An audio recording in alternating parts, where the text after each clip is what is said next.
അപ്പോൾ guys BB season 5 reaction വീഡിയോയിലേക്ക് എല്ലാവർക്കും സ്വാഗതം.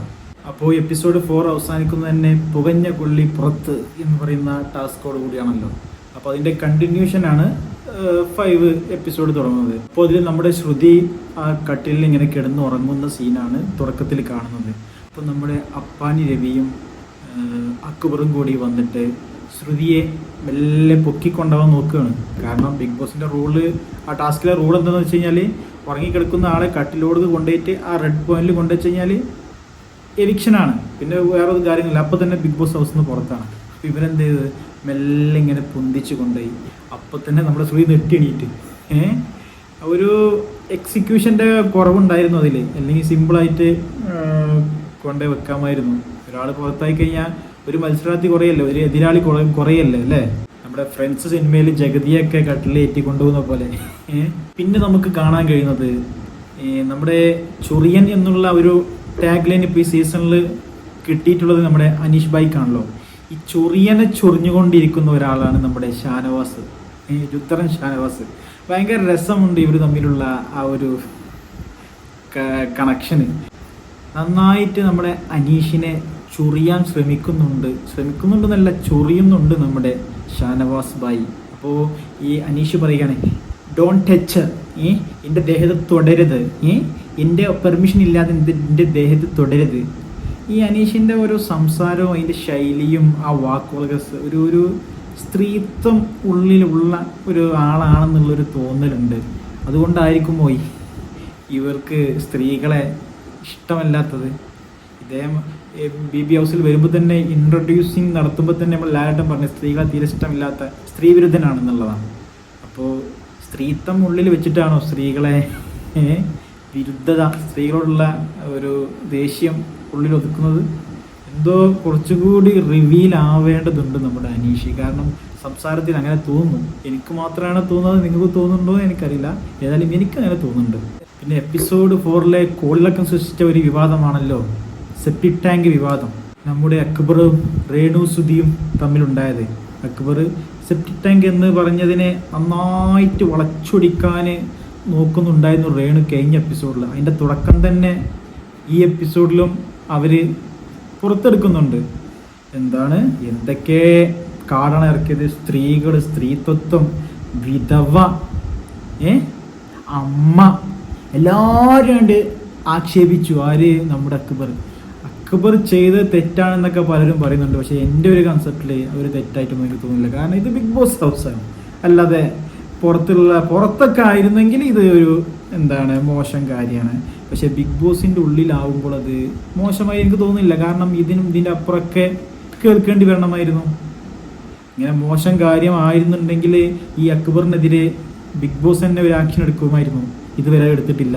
അപ്പോൾ എന്തുകൊണ്ട് ബിഗ് ബോസിൻ്റെ ആ ഒരു നിയമാവലിയിൽ ഉൾപ്പെടുന്ന കാര്യങ്ങളാണ് ഇത്. അപ്പോൾ അതിനെ ഒരു നെഗറ്റീവാക്കിയിട്ട് അക്ബറിനെതിരെ രേണു തൊടുത്ത അമ്പ് മൊനയില്ലാതായി പോയി എന്നാണ് നമുക്ക് ഈ ദിവസങ്ങളിൽ കാണാൻ കഴിയുന്നത്. ഇതിലും പറയുന്നുണ്ട്, ഷാനവാസ് ഇരിക്കുമ്പോഴൊക്കെ പറയുന്നുണ്ട്, ഒരമ്മയെ സ്ത്രീത്വത്തെ അപമാനിച്ചു എന്ന് പറയുമ്പോൾ നമ്മൾ അനു അപ്പുറത്തിരിക്കുന്നുണ്ട്. അനു പറഞ്ഞു, ചേച്ചി ഇതെല്ലാവരും കൂടി ഉൾപ്പെടുത്തരുത്, അനു ഇറക്ക് ഒരു നൈസായിട്ട് കൊടുക്കും. ചേച്ചി എല്ലാവരും കൂടി ഇതിൽ ഉൾപ്പെടുത്തരുത്, കാരണം ഇത് ചേച്ചിക്കെതിരെയുള്ള ആരോപണം. അപ്പോൾ ചേച്ചി വേണം ഇതിനെ പ്രതികരിക്കാൻ, അല്ലാതെ വിധവകൾക്കെതിരെയോ അമ്മമാർക്കെതിരെയോ ഒന്നും പറഞ്ഞിട്ടില്ല എന്ന് പറയുന്നത്. സത്യം തന്നെ അല്ലാതെ അത് അക്ബറും പറഞ്ഞു, എല്ലാവരും കൂടെയും ആളായിട്ട് രേണു ഈ ബിഗ് ബോസിൽ വരണ്ട, അതിന് നിൽക്കും വേണ്ടാന്ന്. ചെറുതായിട്ട് ഗ്യാപ്പ് കിട്ടിയപ്പോൾ കയറാൻ നോക്കിയതാണ്. അമ്മ രേണു വേറെ കാര്യങ്ങൾ മാറ്റിപ്പിടി രേണു. പിന്നെ ബിഗ് ബോസിലൊരു ടാസ്ക്കാണ് ഉണ്ടായത്. ടാസ്ക് എന്താണെന്ന് വെച്ച് കഴിഞ്ഞാൽ ആ ബാൻഡ് ഉണ്ടല്ലോ, അതിൽ ഇപ്പോൾ ആരുടെയൊക്കെ കയ്യിലുണ്ട് ആ ബാൻഡ് കൈവശം വെക്കാൻ നിങ്ങൾക്ക് എന്തൊക്കെയാണ് അർഹത എന്നൊക്കെ പറഞ്ഞിട്ട് ബിഗ് ബോസ് ഒരു ടാസ്ക് കൊടുത്തു. അപ്പോൾ അതിൽ നമ്മുടെ നിവിന് ആര്യൻ്റെ ബാൻഡ് അടിച്ചു മാറ്റിയിരുന്നു. നൈസായിട്ട് അടിച്ചു മാറ്റിയ ദൃശ്യങ്ങളൊക്കെ നമ്മൾ കണ്ടതാണ്. അപ്പോൾ ഈ ഒരു ടാസ്ക് വരുന്നതിന് മുന്നേ നിവിന് ആ ബാൻഡ് ആര്യനെ തന്നെ ഏൽപ്പിച്ചു. അപ്പോൾ അങ്ങനെ അവർ തമ്മിലുള്ള 2 പേര് തമ്മിലുള്ള വിവാദം വാക്വാദങ്ങൾ അങ്ങനെ തന്നെ പറയാം നടക്കുമ്പോൾ അതിലാരാണ് വിജയിച്ചെന്ന് പറഞ്ഞു കഴിഞ്ഞാൽ നിവിൻ വിജയിച്ചു. ആർക്കെതിരെ? നമ്മുടെ ഗസൈൽ അവർക്കെതിരെ നിവിൻ വിജയിച്ചു. കാരണം നന്നായിട്ട് സംസാരിച്ചു നിവിന്. അത് ഗിസൈലിന് ഇഷ്ടപ്പെട്ടില്ല. കാരണം ഇതിൽ ബാൻഡ് ഉള്ളവർക്കാണ് നല്ല വെൽ ട്രസ്റ്റഡ് ആയിട്ട് അവർ കൊടുക്കുന്ന ഡ്രസ്സും കാര്യങ്ങളൊക്കെ ഉപയോഗിക്കാൻ പറ്റും. പ്രത്യേകിച്ച് സ്ത്രീകൾക്ക് മേക്കപ്പ് കാര്യങ്ങളും ഒക്കെ ഉപയോഗിക്കാൻ പറ്റുള്ളൂ. അപ്പോൾ ഗിസൈലിനെ തീരെ ഇഷ്ടപ്പെട്ടില്ല. ഗിസൈൽ നന്നായിട്ട് സംസാരിക്കുന്നു, പക്ഷേ ഗിസൈലിൻ്റെ സംസാരിക്കാൻ നന്നായിട്ടൊരു ക്യൂട്ട്നെസ് ആയിട്ട് തോന്നുന്നുണ്ട്. നമ്മുടെ ആര്യനും അതിൽ നന്നായിട്ട് സംസാരിച്ചു. അങ്ങനെ ആര്യനും വിജയിക്കുകയുണ്ടായി. എന്നിട്ട് നമ്മുടെ ഗിസൈൽ മനസ്സില്ലാ മനസ്സോടെ ആ ഡ്രസ്സുകളൊക്കെ ഉള്ളിൽ കൊണ്ടുവച്ചു, ബിഗ് ബോസിനെ ഏൽപ്പിച്ചു. എന്നിട്ട് ബിഗ് ബോസ് നൽകിയ ഡ്രസ്സ് എടുത്തിട്ടു. അപ്പം നമ്മുടെ നിവിനോ ഭയങ്കര ഹാപ്പി. ചെങ്ങായി തുടക്കം മുതലേ പറയുന്നുണ്ട്, ബിഗ് ബാസേ എനിക്ക് ഡ്രസ്സ് വേണം, ഞാനൊരു ഫാഷൻ കൊറിയോഗ്രാഫറാണ്, എനിക്കാണ് എൻ്റെ ഡ്രസ്സ് വേണം, എനിക്ക് വെൽ ഡ്രസ്ഡായിട്ട് നടക്കണം എന്നൊക്കെ വേണ്ട.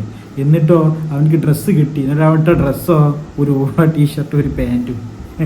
ഇതാണോ തൻ്റെ വെൽ ഡ്രസ്സ് കിട്ടണതിന് മുന്നേ അവിടെ പോയിട്ട് ബിഗ് ബോസിൻ്റെ മുന്നിൽ പോയി ക്യാമറയിൽ നോക്കിയിട്ട് ബിഗ് ബോസ് എൻ്റെ ഡ്രസ്സ് തരും. കുറച്ചൊരു ഓവറാവുന്നില്ലേ ഈ നിവിൻ എന്ന് പറയുന്ന ഫാഷൻ കൊറിയോഗ്രാഫർ?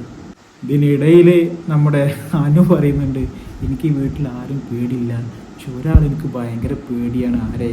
അക്ബറിന്.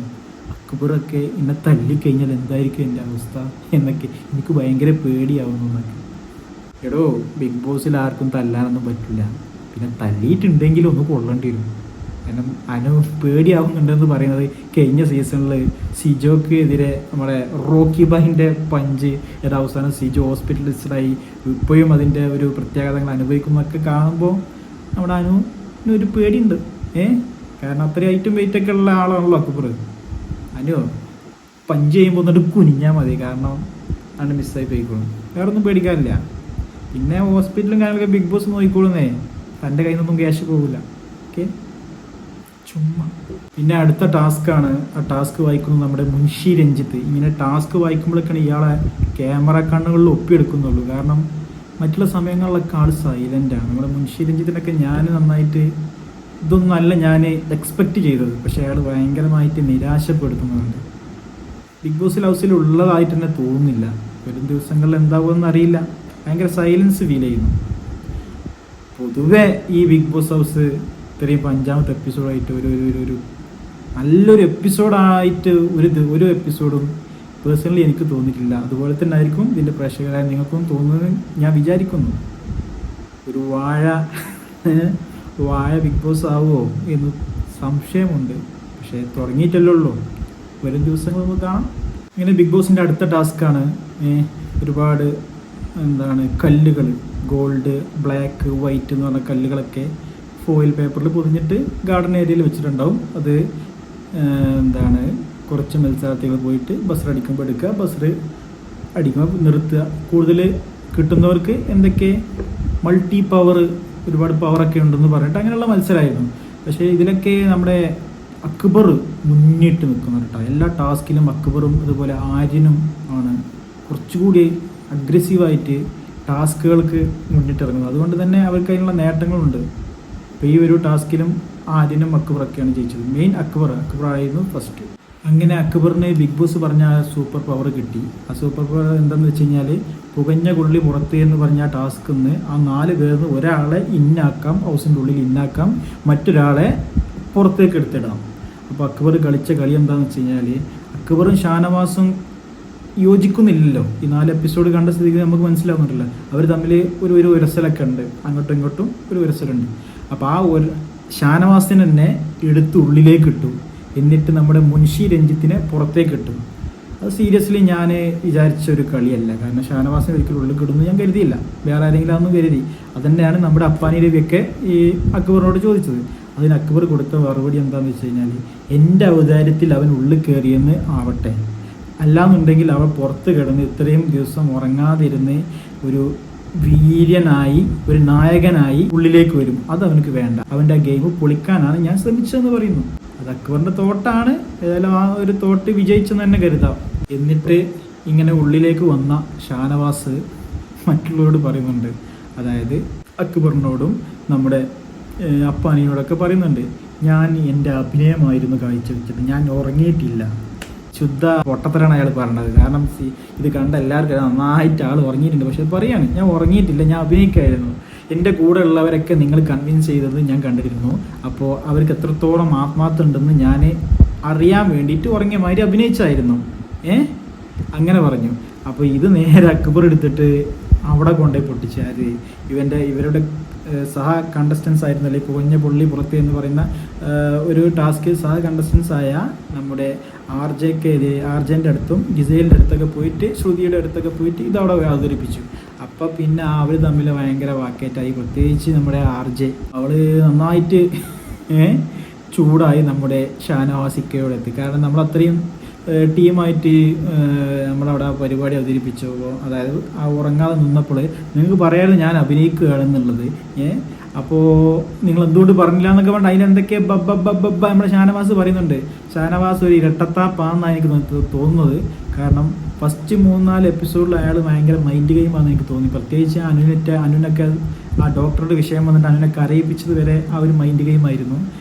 അത് നന്നായിട്ട് ഉൾക്കൊള്ളാൻ പറ്റി. പക്ഷേ ഇത് എവിടൊക്കെയോ സംസാരത്തിനിടയിൽ വൈദ്യുതി പോയിട്ട് ഒരു പൊട്ടത്തരം കളി അല്ലെങ്കിൽ ഒരു നെഗറ്റീവായിട്ട് ഷാനവാസിന് വരുന്നുണ്ടോ എന്നൊരു സംശയം. കുറച്ചും കൂടി ശ്രദ്ധിക്കേണ്ടിയിരിക്കുന്നു മിസ്റ്റർ ഷാനവാസ്. എന്നിട്ട് അക്ബർ ഷാനവാസിൻ്റെ ഈ വിഷയം സംസാരിക്കാൻ വേണ്ടി നമ്മുടെ ആർജയുടെ അടുത്തും നമ്മുടെ ലെസ്ബിയൻ കപ്പിൾസിൻ്റെ അടുത്തൊക്കെ പോയി സംസാരിക്കുന്നുണ്ട്. ഞാൻ അവനക്ക് ഇതേപോലെ ഒരു പരിവേഷം കിട്ടാതിരിക്കാൻ വേണ്ടിയിട്ടാണ് ഞാനിങ്ങനെ പോയി ചെയ്തത്. അപ്പാനി രവി ഇതൊക്കെ പറഞ്ഞപ്പോൾ ഞാൻ ഭയങ്കര മൂഡ് ഓഫായി. പക്ഷേ എൻ്റെ ഒരു ഗെയിം ഇതായിരുന്നു, മനസ്സിലായില്ലേ എന്ന് ഇവരോട് നല്ല രീതിയിൽ സംസാരിക്കുന്നുണ്ട്. അപ്പോൾ എന്നിട്ട് മൂപ്പര് സ്ക്രീനിൽ നിന്ന് പോകണക്ക് പോയി. അപ്പോൾ തന്നെ നമ്മുടെ ആർജ് പറയുന്നുണ്ട്, ഈ പോയ ആളെയും വിശ്വസിക്കേണ്ട കേട്ടോ എന്ന്. അത് നല്ലതായിട്ടുണ്ട്. കാരണം ബിഗ് ബോസ് ഹൗസിൽ ഒരാളെയും വിശ്വസിക്കാൻ പറ്റില്ല. കാരണം എല്ലാവരും പേഴ്സണലി കളിക്കാൻ വന്നതാണ്. ഒറ്റയ്ക്ക് കളിക്കാൻ വന്നതാണ്. ആരും കുടുംബം ഒന്നും ഉണ്ടാക്കാൻ വന്നതല്ല. അപ്പോൾ ഇതിൻ്റെ ഇടയിൽ തന്നെ ഒരു ബെൽറ്റ് രൂപപ്പെടുന്നുണ്ട്. ആരൊക്കെ? നമ്മുടെ അക്ബറും അപ്പാനിയും തമ്മിൽ. അതിൽ അക്ബറിനെ പറഞ്ഞു, എനിക്ക് വീട്ടിൽ ആരും വിശ്വാസമില്ല, നമ്മൾ തമ്മിലായാലും പിന്നെ ടോപ്പ് 5 ഒക്കെയാണ് ഇവരിപ്പോൾ തന്നെ ചിന്തിക്കുന്നത്.